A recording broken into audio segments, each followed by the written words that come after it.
ഇന്നത്തെ കേരള കൗമുദിയിലെ വളരെ പ്രധാനപ്പെട്ട ഒരു വാർത്തയാണ് ഞാൻ പ്രേക്ഷകരോട് മുമ്പിൽ നമ്മളൊന്ന് വിശകലനം ചെയ്യുന്നത്. വളരെ പ്രധാനപ്പെട്ട വാർത്തയാണത്, ചെറിയ വാർത്തയല്ല. ഒന്നാം പേജിൽ തന്നെ കൊടുത്തിരിക്കുന്ന വാർത്തയാണ്. ഖജനാവ് വിഴുങ്ങും സ്ഥാപനങ്ങളെല്ലാം ഔട്ട് എന്നുള്ളതാണ്. അതായത് ഖജനാവ് വിഴുങ്ങുന്ന വെള്ളാനകൾ ഔട്ട് എന്നുള്ളതാണ്.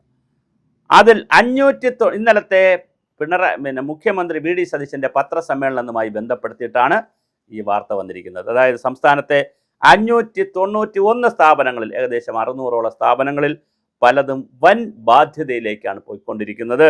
ശമ്പളത്തിന് മാത്രം വർഷം 19,000 കോടി രൂപയുടെ ആവശ്യമുണ്ട്. സമഗ്ര പരിഷ്കാരം 5 പരിപാടിയിലൂടെ നടക്കുന്നു. അതിൽ ഈ സ്ഥാപനങ്ങളെ പുനർവിന്യസിക്കും. ഡെപ്യൂട്ടേഷനിൽ ഇരിക്കുന്നവരെ പറഞ്ഞുവിടും, തിരിച്ചവരെ ഓർഗനൈസേഷനിൽ വിടും. കരാർ ഉദ്യോഗസ്ഥരുടെ കാര്യത്തിൽ തീരുമാനമെടുക്കും. പോസ്റ്റുകൾ പുതിയതായിട്ട് അനുവദിക്കത്തില്ല. അതിനെ റീബിൽഡ് ചെയ്യും, സമഗ്രമാക്കും. അല്ലെങ്കിൽ സംയോജിപ്പിക്കേണ്ടതിന് സംയോജിപ്പിക്കും, മാറ്റേണ്ടതിനെ മാറ്റും എന്നാണ് വളരെ കൃത്യമായി പറഞ്ഞിരിക്കുന്നത്. PH സനൽകുമാറാണ് അത് റിപ്പോർട്ട് ചെയ്തിരിക്കുന്നത്. അതിൽ വളരെ രസകരമായ ഒരു കാര്യം, ചില പദ്ധതികളെക്കുറിച്ചും ചില മിഷനുകളെക്കുറിച്ചും വളരെ കൃത്യമായി അതിനകത്ത് പറയുന്നു. അതിന് ടൈറ്റിലിൽ തന്നെ കിടക്കുന്നത് സാക്ഷരതാ മിഷൻ, സമ്പൂർണ്ണ സാക്ഷരത കഴിഞ്ഞതിന് ശേഷം തുടർ സാക്ഷരതാ പരിപാടിയുടെ ഭാഗമായി സാക്ഷരതാ മിഷൻ പ്രവർത്തിക്കുന്നുണ്ട്. അവർക്ക് സംസ്ഥാന തലത്തിൽ ഓഫീസായി അവർക്ക് കുറേ സ്റ്റാഫുണ്ട്. അപ്പോൾ സാക്ഷരതാ മിഷൻ്റെ പ്രവർത്തനത്തെക്കുറിച്ച് ഇതിനകത്തൊരു അഭിപ്രായം പറയുന്നുണ്ട്. റീബിൽഡ് കേരള മിഷൻ അതൊരു വെള്ളാനയാണ്. അത് റീബിൽഡ് ഒന്നും നടക്കുന്നില്ല കേരളത്തിൽ. നിർമ്മിതി കേന്ദ്രയെക്കുറിച്ച് പറയുന്നു. നിർമ്മിതി കേന്ദ്ര ശരിക്കും പറഞ്ഞാൽ ഞാൻ മനസ്സിലാക്കുന്നതനുസരിച്ച്, എൻ്റെ ഓർമ്മ ശരിയാണെങ്കിൽ, PJ ജോസഫ് സാറിൻ്റെ ഭവന നിർമ്മാണ വകുപ്പ് മന്ത്രിയായിരുന്ന സമയത്ത് സാർ ഓരോ വകുപ്പിലിരിക്കുമ്പോഴും, ജലത്തിൻ്റെ വകുപ്പിലിരുന്നപ്പോഴും, അതുപോലെ തന്നെ ഭവന നിർമ്മാണത്തിലും പൊതുമരാമത്ത് മന്ത്രിയായിരുന്നപ്പോഴും, ഓരോ പുതിയ ഹയർ സെക്കൻഡറിയിൽ ഇരുന്നപ്പോഴും, അല്ലെങ്കിൽ വിദ്യാഭ്യാസ വകുപ്പിലിരുന്നപ്പോഴും പുതിയ പരിപാടികൾ കൊണ്ടുവരും. ഹയർ സെക്കൻഡറിയിൽ ഇരുന്നപ്പോഴാണ് പരിഷ്കാരങ്ങൾ കൊണ്ടുവന്നു, ഹയർ സെക്കൻഡറി ബോർഡ് കൊണ്ടുവന്നു, സ്വകാര്യ മേഖലയിൽ എഞ്ചിനീയറിംഗ് കോളേജ് അനുവദിക്കുന്ന കാര്യങ്ങൾ കൊണ്ടുവന്നു, ഒരുപാട് കാര്യങ്ങൾ കൊണ്ടുവരും. ശരി തെറ്റുകൾക്കപ്പുറം പുതിയ കാര്യങ്ങൾ കൊണ്ടുവരും. അങ്ങനെ നിർമ്മിതി കേന്ദ്രം എന്ന് പറയുന്നത് അന്ന് തുടങ്ങിയത് വളരെ വലിയ സ്വപ്ന പദ്ധതിയായിട്ടാണ് തുടങ്ങിയത്. പിന്നെ അത് CV ആനന്ദബോസ് എന്ന് പറയുന്ന കൊല്ലം കളക്ടറായിരുന്ന CV ആനന്ദബോസിനെ കൊണ്ടുവന്നാണ് നിർമ്മിതി കേന്ദ്രം തുടങ്ങിയത്. പക്ഷേ ആ CV ആനന്ദബോസിന് ഭംഗിയായി അവിടെ ഇരുന്ന് പോകാൻ കഴിഞ്ഞില്ല, പൂർത്തിയാക്കാൻ കഴിഞ്ഞില്ല എന്നുള്ളത് വേറെ വിഷയം. അതിൻ്റെ കാലത്തിൻ്റെ കാവ്യനീതി കൊണ്ടാണോ എന്നറിയില്ല, അദ്ദേഹത്തിന് അത് പൂർത്തിയാക്കാൻ കഴിഞ്ഞില്ല.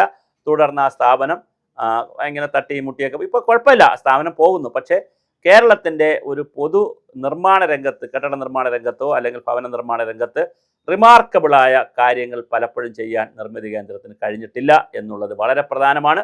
അവിടെ ശമ്പളത്തിൻ്റെ പ്രശ്നങ്ങളുണ്ടായിരുന്നു, അവിടുത്തെ ശമ്പള പരിഷ്കരണത്തിൻ്റെ പ്രശ്നങ്ങളുണ്ടായിരുന്നു. പിന്നെ അവിടെ പലപ്പോഴും IAS അല്ലാത്തവരൊക്കെ അവിടെ പോയി ഇരുന്നിട്ടുണ്ട്. ഒരുപാട് ഇപ്പോഴും നല്ല ക്യാമ്പസാണ് PTP എന്ന് പറയുന്നത്, എല്ലാം ഉണ്ട്. പക്ഷേ എങ്കിലും കേരളത്തിൻ്റെ നിർമ്മാണ രംഗത്ത് ഒരു റിമാർക്കബിൾ സ്ഥാപനമായി മാറാൻ നിർമ്മിതി കേന്ദ്രത്തിന് കഴിഞ്ഞിട്ടില്ല. അതൊരു പ്രധാനപ്പെട്ട കാര്യമാണ്. ഞാൻ അവിടെ പോയി ഫാക്കൽറ്റി ക്ലാസ് ഞാൻ അപ്പോഴും ശ്രദ്ധിച്ചിട്ടുള്ളൊരു കാര്യമാണ്. എന്തുകൊണ്ട് കേരളത്തിൻ്റെ ഒരു ഗ്രീൻ ബിൽഡിംഗ് കോറിഡോർ ആക്കുന്നതിൽ നിർമ്മിതി കേന്ദ്രയ്ക്ക് ഒരു നിർണായകമായ സ്ഥാനം എടുക്കാൻ കഴിയുന്നില്ല എന്ന് പലപ്പോഴും ചിന്തിച്ചിട്ടുണ്ട്. ഞാൻ കുറ്റം പറഞ്ഞതല്ല. അതുപോലെ തന്നെ മറ്റ് പല സ്ഥാപനങ്ങളെക്കുറിച്ചും പറയുന്നുണ്ട്.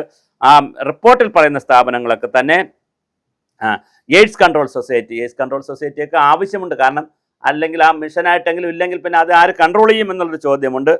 അതുപോലെ തന്നെ പിന്നെ മീഡിയേഷൻ ആൻഡ് കൺസിലിയേഷൻ സെൻറ്റർ, നിർമ്മിതി കേന്ദ്രം, book mark, social welfare board, youth leadership academy, വസ്തുവിദ്യ ഗുരുകുലം, സാമൂഹ്യ സന്നദ്ധ സേന, നവകേരള മിഷൻ, അതുപോലെ തന്നെ ആർദ്രം മിഷൻ, വിദ്യാകിരണം. അതിൻ്റെ കൂടെ അതെല്ലാം മിഷനുകളാണ്, അതൊക്കെ സർക്കാരിന് വേണമെങ്കിൽ പെട്ടെന്ന് നിർത്താം.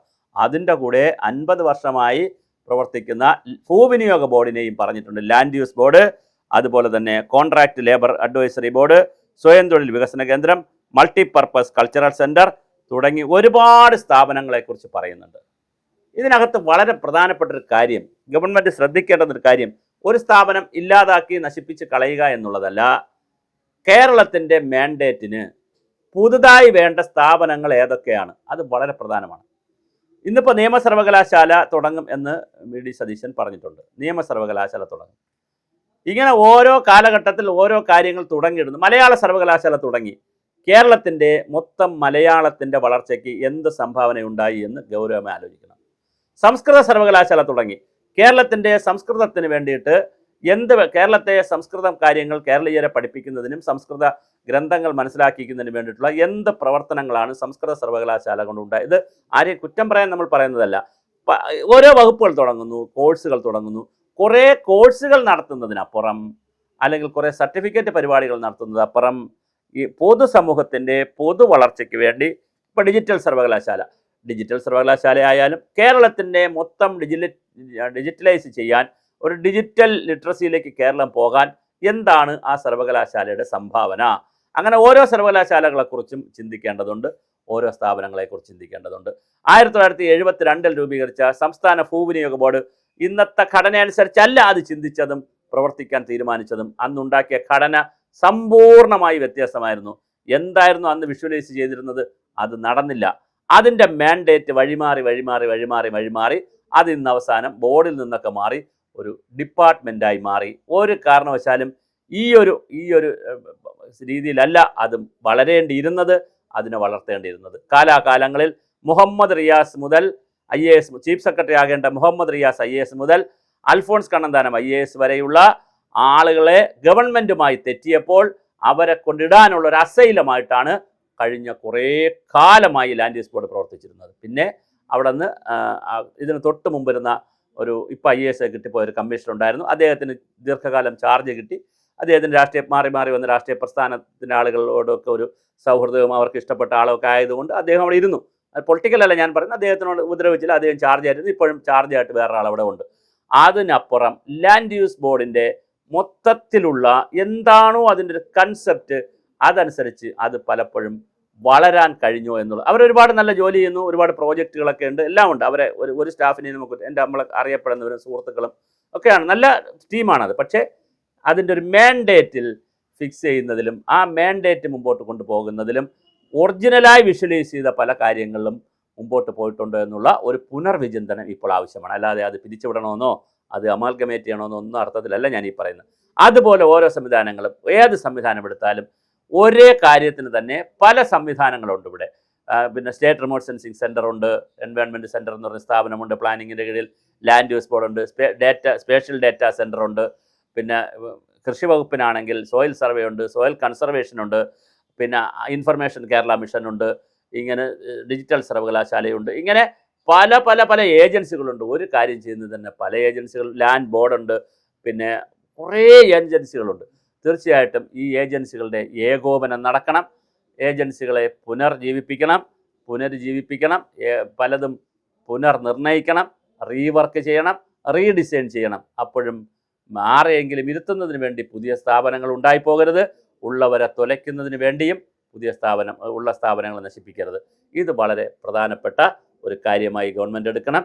കൃത്യമായ ഒരു അന്വേഷണത്തിൻ്റെയും അല്ലെങ്കിൽ കൃത്യമായ ഒരു പഠനത്തിൻ്റെയൊക്കെ വെളിച്ചത്തിലായിരിക്കണം ഈ തുടർ നടപടികൾ സർക്കാർ സ്വീകരിക്കേണ്ടത്. അതുകൊണ്ട് ഈ പറഞ്ഞ സ്ഥാപനങ്ങൾക്ക് നിർമ്മിതി കേന്ദ്രയ്ക്കൊക്കെ വലിയ സാധ്യതയുണ്ട് കേരളത്തിൽ. ആ സാധ്യത എങ്ങനെ കൊണ്ടുവരാം? കാര്യം നിർമ്മാണ രംഗത്ത്, ഗ്രീൻ ബിൽഡിംഗ് രംഗത്ത് വളരെ വലിയ സ്കോപ്പാണുള്ളത്. അതെങ്ങനെ കൊണ്ടുവരാൻ പറ്റും? ലാൻഡ് യൂസ് ബോർഡിന് വളരെ വലിയ സ്കോപ്പാണുള്ളത് കേരളത്തിൽ. അത് എങ്ങനെ കൊണ്ടുവരാൻ പറ്റുമെന്ന് ചിന്തിച്ചുകൂടെ കൊണ്ട് മറ്റ് പുനർസംഘടനയെക്കുറിച്ച് കൂടി ചിന്തിക്കണം എന്നുള്ളതാണ് ഞങ്ങളുടെ ഒരു ടേക്ക്.